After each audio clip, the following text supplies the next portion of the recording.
site francês, me deparo em um sebo que estava tinha alojado seus livros na Amazônia francesa, e à época tinha um casal de amigos lá em Paris e eu pedi para ele trazer para a gente. Chegando aqui, eu vi a importância do diálogo entre o Edgar Morin e o Thérèse Sloterdijk. Sugeri para dois outros comparsas amigos, professores, que um deles é o tradutor, que é o Fagner França, e o Lucas Fortunato, e o professor Edgar de Carvalho, que é o segundo tradutor do livro. Nós percebemos, especialmente com esse momento pandêmico, a atualidade de um debate ocorrido em 2011 entre esses dois intelectuais, eu diria intelectuais mundiais, na França. Antecipa uma crise civilizatória do ambiente, uma crise ética, uma crise política, uma crise econômica, uma crise, eu diria também, cultural. Então, esse é o sentido do livro, uma circunstância não prevista para uma ação. Óbvio que em 2011 ninguém previa, e nem nós previmos uma pandemia, e acho que este livro ele ilumina esse debate, dada a crise civilizatória que vivenciamos no presente.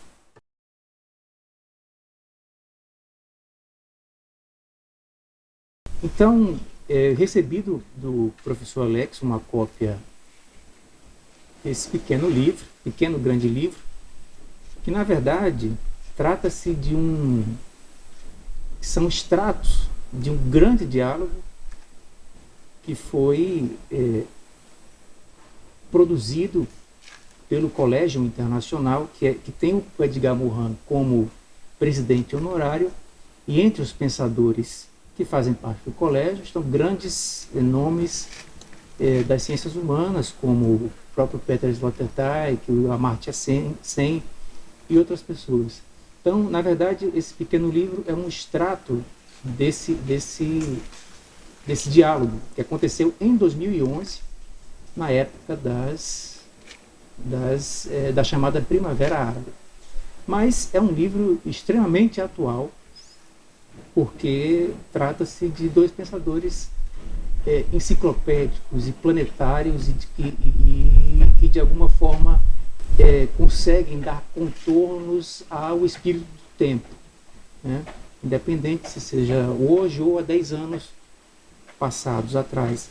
Então, recebi do professor Alex esse texto, combinei de fazer a tradução com o professor Edgar de Assis Carvalho, da PUC de São Paulo. Mas antes a gente se reuniu, eu, Alex, o professor Lucas, para decidir como a gente faria essa tradução. Então, foi uma tradução boa de fazer. Eu entrei em contato com a pessoa que imaginou, que elaborou a ideia do Colégio Internacional de Pesquisa em Ciências Humanas, que chama Sacha Goldman, que é um francês amigo dos grandes pensadores do mundo. Entrei em contato com o Sacha Goldman, a quem agradecemos aqui na introdução, e ele autorizou automaticamente a tradução do livro, cedeu os direitos autorais para que a gente publicasse o livro. Ele só pediu uma condição, né? Na verdade, duas condições. Primeiro, que fosse gratuito. Em segundo lugar, que fosse feito e distribuído por uma editora universitária. Então, entramos num processo de concorrência no edital, de concorrência de publicação de livros, e a partir daí conseguimos levar o projeto à frente. E eu acho que é um ganho para a nossa universidade e para a nossa editora ter dois nomes desse quilate nos seus quadros.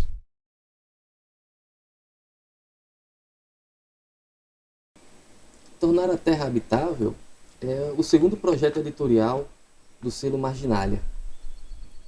O Selo Marginalia foi formado a partir do grupo de pesquisas interdisciplinares em Comunicação e Cultura, que é um grupo de pesquisa aqui da UFRN, composto por professores e professoras das Ciências Sociais, da Comunicação que já vem desenvolvendo um trabalho de pesquisa há vários anos. Nos anos mais recentes, nós tivemos a ideia de viabilizar algumas publicações que expressassem as pesquisas que nós temos desenvolvido nessas áreas da cultura, da política e das artes. O primeiro projeto editorial do selo Marginalia foi lançado em 2020 e foi composto de uma coleção em torno da temática revolta e cultura.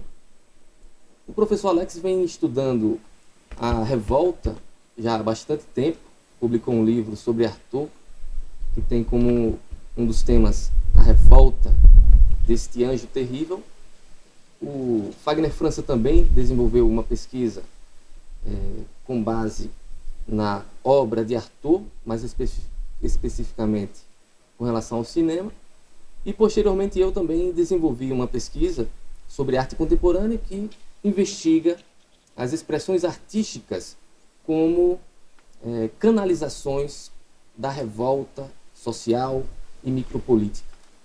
Então, com base nessas pesquisas e nessa afinidade temática, nós tivemos a ideia de convidar intelectuais do país e de fora para compor uma obra sobre a revolta e a cultura. Felizmente, os nossos convites foram aceitos e, para nossa surpresa, tivemos dezenas de pessoas interessadas.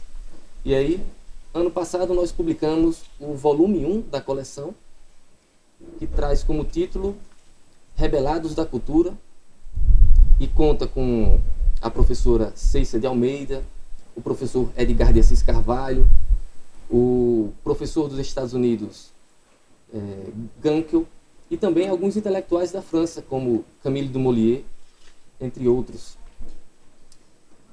Do ano passado para cá, surgiu a possibilidade de nós viabilizarmos uma segunda publicação. E, felizmente, pelo esforço do professor Alex e do professor Fagner, nós conseguimos viabilizar a publicação, tornar a Terra habitável, desses grandes autores do nosso tempo, Edgar Morin e Peter Sloterdijk, que são duas grandes referências para nossas pesquisas e também para as pesquisas que são desenvolvidas no grupo Marginalia há bastante tempo. Então, a ideia é que com essas publicações nós possamos viabilizar, distribuir esse conhecimento que é pertinente para a academia, mas que também tem um valor imenso para as discussões que se fazem necessárias no nosso tempo, a fim de que nós consigamos melhor lidar com os problemas e as crises que temos enfrentado nesse momento crítico da história da humanidade. Então, convidamos vocês que se interessam por pensadores do nosso tempo, que querem compreender um pouco mais o que se passa diante dessas dificuldades que estamos enfrentando, a conhecer essa publicação que está disponível tanto na internet quanto na sua forma impressa.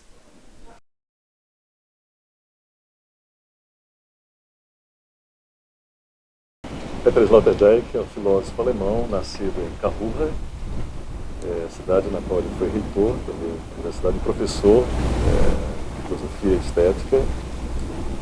Se notabilizou no ano de 1983 com a obra paradigmática na filosofia europeia e acho que mundial, chama-se Crítica da Razão Cínica. Obra que mereceu à época elogios e comentários de nada mais nada menos do que Michel Foucault e o próprio Habermas, também alemão. Paradoxalmente, vai se transformar numa polêmica depois de uma conferência nos anos 90 com o próprio Sloterdijk, uma conferência em homenagem a Manuel Levinas, que chamava-se Regras para o Parque Humano, na qual o Sloterdijk trabalhava a ideia, sobretudo de antropotécnica, a ideia do pós-humano. E uma polêmica que acho que colocou o Sloterdijk na cena mundial. Crítica da Razão Cínica, como livro, foi uma mídia que, no campo filosófico reflexivo, Sloterdijk se notabilizou, para entrar na cena, digamos assim, dos grandes autores. A polêmica midiática também universalizou esse filósofo, tirou de Karl Ruhr, eu acho que para o mundo, dado também a importância com que a gente estava polemizando. Evidentemente não era uma polêmica só sobre a concepção da conferência, se tratava também de uma concepção filosófica entre o Habermas e o Sloterdijk. Posteriormente, é dito uma obra, eu acho que é a sua obra Magma, né, que são os 3 volumes de Esferas, onde ele sistematiza seu pensamento nos últimos 10 anos. O primeiro volume já está traduzido no Brasil pela Estação Liberdade, chama-se Esferas 1, Bolhas, microesferologia, com a qual o Sloterdijk vai dizer que nós, humanos, não somos mais do que pares de esferas. Portanto, não existe o indivíduo. Nós só existimos em pares de esferas ou em coexistência com o outro. Nós somos, portanto, individualidades. Nós existimos na relação de coexistência. Portanto, não existe a coisa ou o sujeito fora de mim. Nós somos quase como uma expressão, uma inspiração marxiana que existiu na relação. É um engendramento de acontecimentos entre corpo, vida e ação ética. Um segundo volume chama-se Globos, que chama Globos Macroesferologia, que é uma análise, digamos assim, mais sobre o momento do humano na cidade, o surgimento dos impérios e o surgimento de uma esfera mais macro, que é o mundo, portanto, essa dimensão mais ampla do sujeito. Uma terceira, que eu diria que é um debate mais particularmente para a filosofia da comunicação, que chama-se Esferas 3 Espumas, onde o Sloterdijk vai construir a ideia de que a relação que eu estabeleço com o outro e com as coisas é uma relação também não mais de algo fixo. Para quem lê o sociólogo Zygmunt Bauman, é algo parecido com uma dimensão líquida das relações. Ele fala de espumidificação na esfera social. É uma obra polêmica, porque rediscute o paradigma entre sujeito e objeto. Portanto, não discutir mais a ideia tradicional de que nós não somos indivíduos, mas somos indivíduos. Isso divide, portanto, paradigmatiza uma outra visão de filosofia. Além disso, eu acho que pela sua filiação, eu diria Nietzscheana e heideggeriana, embora por vezes eu diria que ele é por Nietzsche, por Heidegger e contra os dois, eu diria que se trata de um autor de grande reserva histórica, intelectual e filosófica, e um grande também autor sobre o domínio, que eu diria, das artes. Toda a obra de Sloterdijk, na realidade, se você pensar os 3 volumes, quem leu os 3 volumes, vai ver que tem todo um diálogo com as artes. A própria apresentação das artes, a forma que ele escreve, eu diria que é muito mais uma literatura filosófica. Portanto, eu diria que é um artista da filosofia, e, portanto, um Nietzscheano, onde não consegue pensar a dimensão estética fora do pensamento. O livro foi também pensado como uma homenagem ao Edgar Morin, porque em 8 de julho de 2021 ele completou 100 anos. E o Edgar Morin tem uma relação muito afetiva com o Brasil e, sobretudo, com o Natal. Aqui mesmo na UFRN temos o GRECOM, que é reconhecido o primeiro grupo reconhecido mundialmente pela Unesco como primeira cátedra itinerante de Edgar Morin. E o grupo Marginália também, que estuda a complexidade e as obras do Edgar Morin e do Peter Sloterdijk. Mas eu diria que há 3 momentos na obra do Edgar Morin.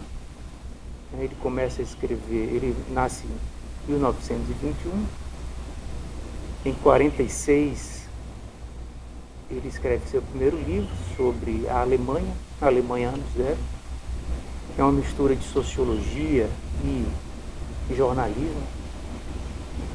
E nesse primeiro período, que vai até o começo da década de 70, ele faz o que eu chamaria de uma sociologia do presente, quando ele pesquisa mais as questões e os problemas de campo. Quando ele faz pesquisa de campo, é um pesquisador de campo, faz uma etnografia e monta toda uma metodologia de pesquisa de campo, que ele chama de sociologia do presente. E aí ele estuda questões como comunicação, as mídias de massa, sobre a morte, e outros, sobre o boato, o fenômeno do boato, e outros temas. Num segundo momento, eu diria que era o momento, esse foi o momento inicial de criação de um casulo do que seria mais tarde seu pensamento principal, que é o pensamento complexo. O pensamento complexo, que na verdade compõe toda a sua obra desde o começo, mas que a partir dos anos 70 ele começa a denominar todo o pensamento complexo a partir de um livro chamado Paradigma Perdido. Na década de 70 até 2000 até a década de 2000 até 2004, 2005, ele publica a sua obra magna, a sua obra máxima, a sua obra mais importante, que é o Método, que são 6 volumes, foram escritos durante quase 30 anos. E ali está o suprassumo do seu pensamento, que é a sua obra mais epistemológica. Então ele sai de uma pesquisa de campo para uma pesquisa mais epistemológica, sobre os fundamentos do conhecimento, os fundamentos da vida, e uma série de outros temas que ele aborda. Eu diria que num terceiro momento, e eles acontecem não simultaneamente, mas são momentos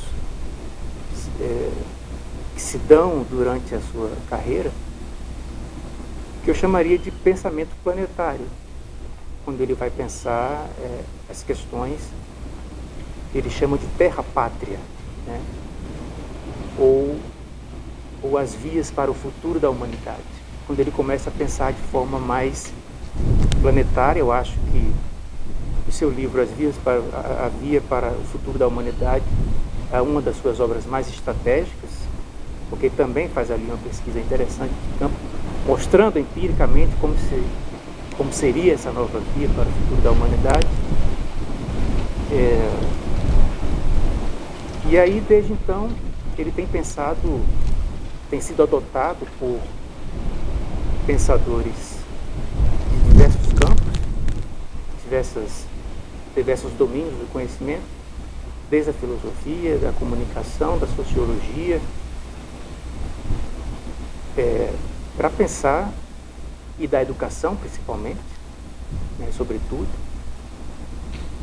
para pensar alternativas planetárias para o futuro da humanidade. Lembremos que em 1962, em uma de suas obras, Cultura de Massa no século XX, Neurose, ele já adiantava uma ideia de cosmopithecus, ou seja, de um homem planetário, de um sujeito planetário. E essas ideias que ele vai formando já ainda na adolescência, entrando na fase da idade adulta, depois seguindo na vida, ele vai desenvolvendo, na verdade é uma obra bastante consistente, mesmo em suas várias manifestações. Edgar Morin e Peter Sloterdijk são 2 gigantes do pensamento contemporâneo. Já cada um deles tem uma trajetória de décadas dedicadas a refletir sobre temáticas contemporâneas, e para o nosso benefício nós temos agora a possibilidade de ler e conhecer as ideias desses autores no diálogo que compõe o livro Tornar a Terra Habitável. A meu ver, esses 2 autores fazem parte de um grupo seleto de intelectuais de várias nacionalidades que estão interessados em pensar e problematizar determinados fatos hoje considerados globais. Não à toa, o próprio Edgar Morin desenvolveu reflexões acerca de uma antropologia da espécie que ele denominou de uma antropolítica, e pensou também a necessidade de se refletir sobre a construção de um pensamento planetário, que deve se dedicar a refletir exatamente sobre problemas de escala planetária, como problemas ecológicos, mas também problemas políticos, que têm a ver com as relações internacionais e mesmo entre várias etnias. Sloterdijk, por sua vez, tem se destacado como um autor que não abre mão de pensar e elaborar grandes narrativas que comportam praticamente toda a história da espécie humana. Na obra Esferas, nós vemos o esforço filosófico de pensar de uma forma renovada o que seria isso que nós conhecemos como Homo sapiens, quais teriam sido os primeiros passos da espécie que hoje, depois de milênios, conseguiu se interconectar de forma concreta a nível planetário. Bem, a ideia de pensar a humanidade de um ponto de vista universal já tem uma trajetória secular bastante conhecida de quem estuda a filosofia ocidental, para deixar de fora os místicos que ao longo do tempo pensaram o absoluto. No entanto, a temática planetária hoje não é apenas uma reflexão metafísica ou especulativa. Pela primeira vez na história da humanidade, nós estamos vivendo uma época em que os acontecimentos, as comunicações, as relações sociais estão sincronizadas devido às revoluções dos transportes e da comunicação. A pandemia do coronavírus é um dos efeitos dessa interconexão planetária das várias sociedades, desencadeada exatamente nos séculos recentes, principalmente a partir do século XX. Não são, portanto, somente as imagens, os discursos, as informações que circulam a nível planetário, mas também os corpos humanos, as mercadorias, os vírus. E isso requer dessa nova humanidade a elaboração de formas de lidar com a diferença, porque temos várias matrizes culturais, religiosas, que precisam coexistir em um ambiente que foi interconectado por esses fatores já mencionados. Os Sloterdijk e Edgar Morin, cada um à sua maneira, tentam pensar esses desafios da convivialidade com a diferença, com as culturas que resgatam seus arcaísmos em uma sociedade planetária que está submetida a um desenvolvimento tecnológico da mais alta velocidade. Portanto, Edgar Morin e Peter Sloterdijk compõem esse rol dos intelectuais planetários que podem ser interpretados à luz de alguns conceitos nietzschianos, como, por exemplo, a ideia elaborada por Nietzsche no final do século XIX de que os filósofos podem ser considerados os médicos da cultura ou da civilização. Morin e Sloterdijk seriam esses intelectuais que estão interessados em diagnosticar os males do nosso tempo, mas que vão além disso, porque estão querendo pensar formas de lidar com esses males, que, por mais complexos e difíceis de serem superados que sejam, há ainda a possibilidade da humanidade de lidar com eles de uma maneira inteligente, de uma maneira sensível, o que requer uma mudança de consciência, aquilo que Morin denomina de uma consciência planetária, e também o que requer uma reavaliação dos valores que até então nortearam e orientaram as ações dos seres humanos na Terra.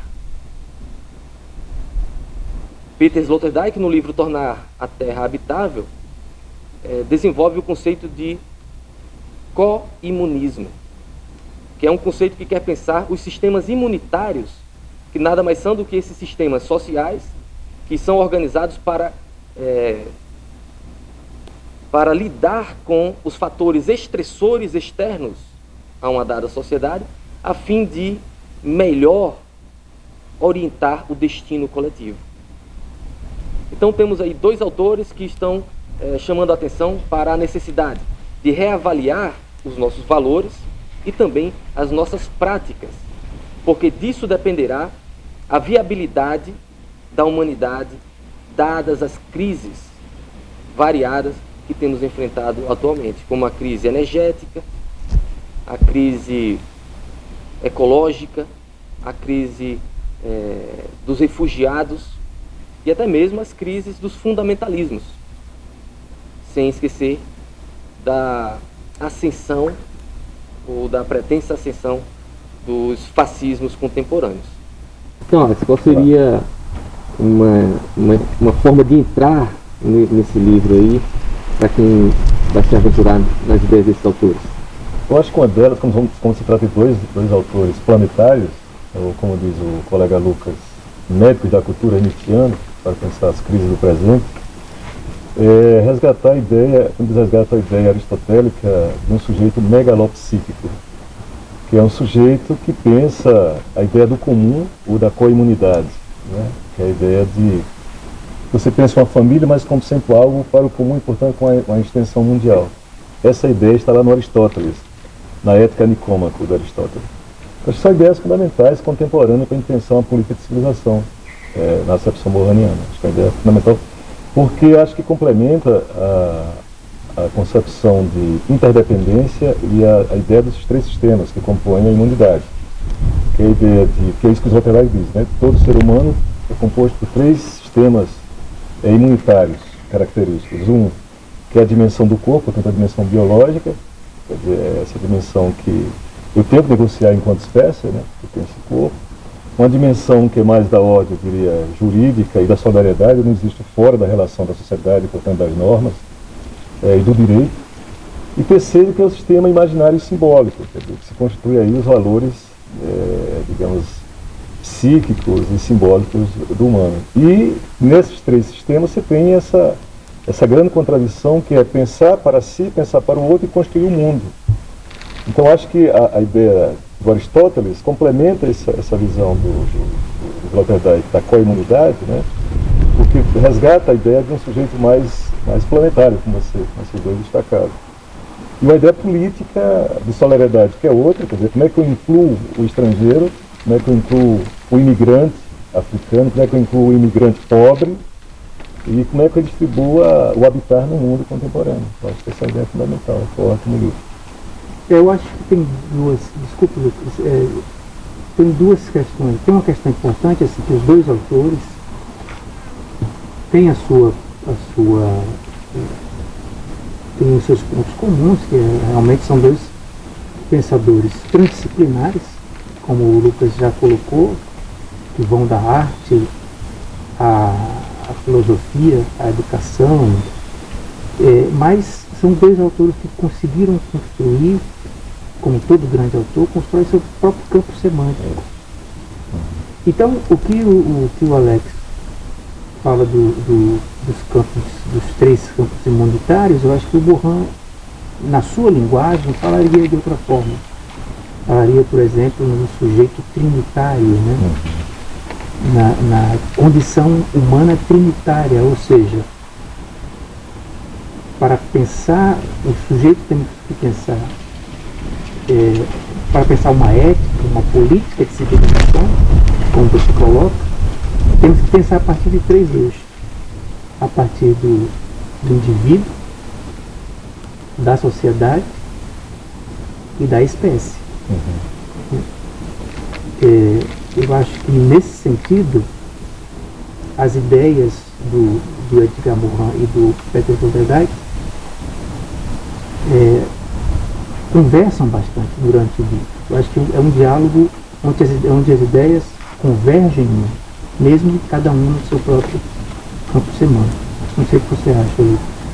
Essa ideia da megalopsiquia é resgatada de Aristóteles como aquela ideia de um valor que os gregos antigos tinham de considerar a si próprios homens honrados, com inclinações nobres, que consequentemente tratam os outros sujeitos, né, os seus interlocutores, com respeito, com dignidade. Né? Transposto para o tempo contemporâneo, me parece que essa ideia da megalopsiquia se aproximaria do que o movimento ecológico denominou outrora de consciência planetária, né? Ou consciência ecológica, consciência que abarca, claro, os seres humanos, as sociedades, mas também que leva em conta, né, a natureza na sua totalidade. E aí, no caso, em última instância, o próprio planeta. A megalopsiquia seria, então, essa consciência cósmica, né, que abrange os indivíduos, as sociedades, os animais, a natureza como um todo. Né? Porque tanto Morin como Sloterdijk, entre outros autores, como Fritjof Capra, Erwin Laszlo, entre esses intelectuais que estão pensando como tornar a vida da humanidade viável, dadas as crises que enfrentamos, é considerar essas multiplicidades de elementos que constituem a vida humana e das quais muitos nós, como seres humanos, dependemos. Por isso que na leitura que nós fazemos do livro, Tornar a Terra Habitável, nós encontramos aí a ideia da coimunidade, que é preciso construir, né? É preciso um investimento dos indivíduos e das sociedades para construir esse sistema imunitário, para proteger a vida humana da crise civilizatória ou da sua desintegração. Mas também em Morin aparece a ideia do pensamento planetário, da antropolítica, que requer também uma reforma do pensamento, que considere, claro, o pensamento racional, científico e técnico, porque em muito nós dependemos dele hoje em dia para operar a nível planetário, mas, por outro lado, é necessário também considerar os elementos poéticos, sensíveis, emocionais dos seres humanos. Afinal de contas, foi em parte por privilegiar a razão a despeito desses outros aspectos humanos que diversos problemas, né, têm impactado a vida na civilização. Então a megalopsiquia parece que engloba todas essas dimensões e encaixa bem com o próprio pensamento complexo, né, que considera todas essas realidades. E acho que também, assim, eles não falam no Marx, mas se você pensar a ideia de antropologia geral no Marx, a partir da ideia do homem genérico, é esse sujeito também megalopsíquico, né? Quer dizer, muito mais do que sujeitos globalizados, nós precisamos de mundiólogos, né? Como diria Ernesto Sábato, escritor argentino. Quer dizer, não que você faça uma abstração de tábula rasa de onde você está colocado, você faz a relação de onde você está, né? Mas você faz sempre conexão com o outro, quer dizer, de maneira co-imunitária. Então é uma relação de autonomia e dependência sempre, como diz Graham Morin. Porque você tem que sentir, para você se sentir co-imunitário, você tem que se sentir pertencendo ao outro, e o outro fazendo parte de você. Portanto, essa é que é a dimensão do comum. E essa é uma dimensão radical. E, portanto, planetária já estava no Marx, essa condição. Vamos lembrar que a velha revolução do Marx era a revolução planetária. Embora tenha sido muito limitado do ponto de vista da concepção materialista, econômica, etc., eu acho que isso é o limite da teoria do Marx, mas ele já antecipava essa mundialização, assim como Nietzsche, conforme você já falou há pouco. Mas o Frege resgata a ideia de uma nova semântica. Eu acho que é outra novidade também no livro, particularmente quando Morin diz que nós temos, por exemplo, para fazer mudanças profundas e assumir esse conceito de interdependência entre sujeito, entre indivíduo, sociedade e espécie, ou os três polos do que é a comunidade, é mudar, por exemplo, a semântica dessa transformação. Ao invés da velha palavra da revolução como explosão, quer dizer, muito preso a uma concepção dialética ainda, eu diria, não sei se hegeliana, mas uma concepção ainda muito das três etapas, né? Do confronto entre tese, antítese e síntese, como se fosse possível você fazer a síntese completa da sociedade, né? Como fosse possível você encerrar a história no processo revolucionário. A mudança semântica é de revolução para a metamorfose. É isso que o Morin chama a atenção, que eu acho que é fundamental. E nesse sentido, a revolução da linguagem só dá também pela revolução da cognição. É Marx mais uma vez, Morin diz. É necessário mudar a cognição como Marx diz, por isso tem que formar os educadores. Quer dizer, o filósofo, o professor, o educador, é necessário também que ele mude a semântica, mas ele muda na medida que a concepção e a percepção dele da realidade e das teorias também se modificam. Então, querer pensar o modelo de revolução no século XXI com a semântica do século XIX não é possível mais. Não é possível mais. Isso esgotou, nós temos que ter coragem de dizer que isso não serve mais. Né? Não se trata mais só do velho blusão, né, lavado e repisado, ele não dá. É muito mais uma revolução mudada, digamos assim, do sujeito para fora e de fora para o sujeito, da linguagem, mas que ele não coloque a predisposição dessa transformação para um sujeito demiúrgico, por exemplo, de um partido político que coesiona uma classe universal proletária, ou quem acha que isso seria, por exemplo, um baguã indiano, oriental, ou por um pastor evangélico. Não. Ele é um processo onde indivíduo e coletivo se compõem, mas ele é sempre processo, ele é inconcluso, portanto ele é parte da indeterminação. Essa é outra ideia forte e fundamental que eu acho que o Edgar Morin destaca, que eu acho que é preciso assumir, eu acho que não só no campo político, mas eu acho no campo teórico, filosófico, nas universidades e eu acho que nas escolas. Cara, você que é o tradutor da obra, como é que você descreveria a diferença entre a noção de revolução e a noção de metamorfose que o professor Alex já iniciou? Eu acho isso interessante porque, como se trata de um diálogo, então o Peter Sloterdijk está sempre emulando muitas questões, algumas que o Edgar Morin resgata e que que talvez tenham passado e não tenham sido recuperadas, e que foi importante que ele recuperasse nesse livro. Então, por exemplo, a questão que você colocou agora, o professor Alex colocou também, da renovação do campo semântico. É preciso ter coragem, realmente, de colocar novos conceitos, ou de recuperar antigos conceitos. Claro que recuperando ele e trazendo elementos novos. Entre eles a revolução, né? Quer dizer, a gente vai sempre ficar entre a revolta, a revolução e a reforma. O que a gente pode pensar além da revolução ou da reforma? É preciso criar os conceitos, porque os conceitos têm força política. Então, nesse caso, ele propõe uma ideia de metamorfose, né? Que a metamorfose, ela revoluciona aquilo que precisa revolucionar. E ela conserva aquilo que precisa conservar. Tem os direitos individuais, as suas liberdades, a tradição intelectual, a tradição, enfim. Tem várias questões que foram conquistas da humanidade, que precisam ser mantidas, e algumas outras não. Quer dizer, a desigualdade social escorchante do Brasil e de boa parte do mundo, isso deve ser conservado? Jamais, deve ser revolucionado. Como que a gente faz isso? Precisa pensar na reforma também, na reforma econômica, na reforma política, na reforma intelectual, na reforma dos conceitos, na reforma da educação, principalmente. E aí, ambos os autores recuperam dois conceitos que eu acho fundamentais, que é o de solidariedade e responsabilidade. São dois conceitos que eles resgatam do século XIX. Quer dizer, como é que a gente pensaria hoje a ideia de solidariedade e de responsabilidade? Primeiro tem que ter solidariedade, como o Alex colocou em relação ao outro, como é que a gente incorpora o outro, como é que a gente se coloca no lugar do outro, pensa a sua inserção, pensa as crises humanitárias, as crises de refugiados, as guerras, o terrorismo, a fragmentação identitária. Como é que a gente pensa tudo isso?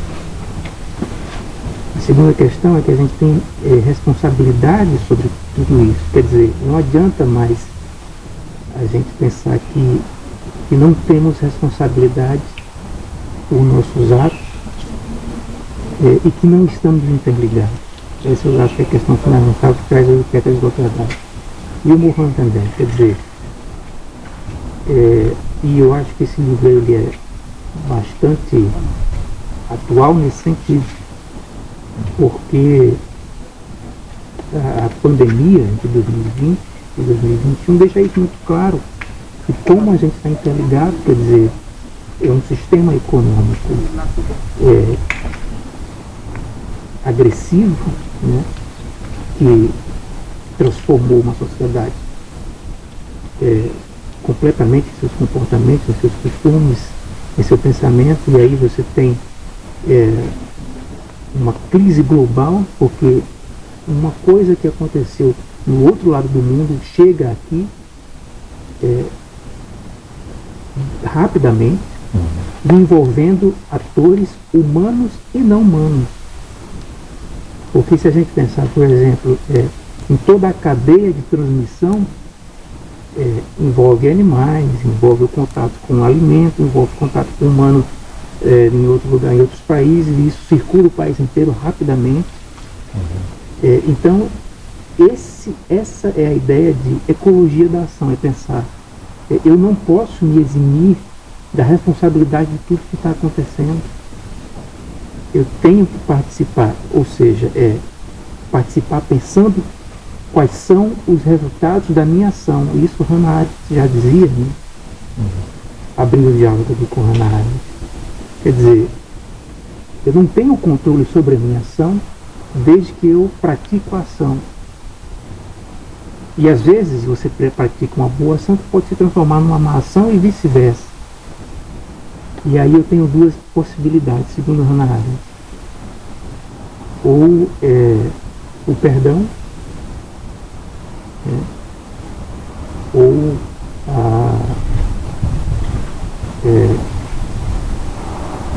a ação, para tornar para tentar desfazer a sua ação. Então, um novo agir. Então isso tudo, na verdade, combina num novo agir, eu acho, num novo pensamento. Diz Sloterdijk, podemos considerar que o ser humano se compõe de 3 sistemas imunitários superpostos. O primeiro é o sistema de imunologia biológica, a imunologia do corpo, que revolucionou nossas ideias sobre a saúde do corpo. O segundo é o da imunologia jurídica e solidária. E o terceiro é da imunologia simbólica. São as mitologias, as religiões e as grandes interpretações de nosso ser no mundo. Até hoje é evidente que cada comunidade real, cada povo, cada cultura desenvolveu seu próprio sistema imunitário simbólico. O que conduziu à situação paradoxal de que, para assegurar sua própria proteção imunitária, era necessário prejudicar o sistema imunitário dos outros. Mesmo o fenômeno da dominação do homem pelo homem pode ser reinterpretado a partir de uma terminologia político-imunitária. A vantagem imunitária de uns inclui automaticamente a desvantagem de outros. Isso nos remete diretamente à ideia de coimunidade e da interdependência. O conceito de coimunidade implica o imperativo da sobrevivência comum.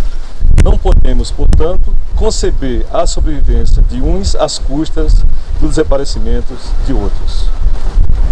Solidariedade e responsabilidade são duas noções recentes.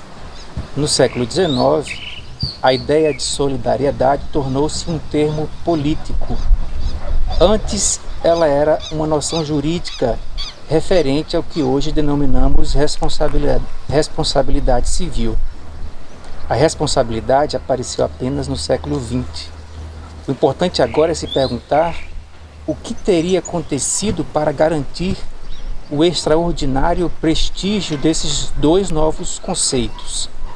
Uma densificação do gênero humano num espaço de circulação, criando tamanha tensão que a coesão se tornou inevitável.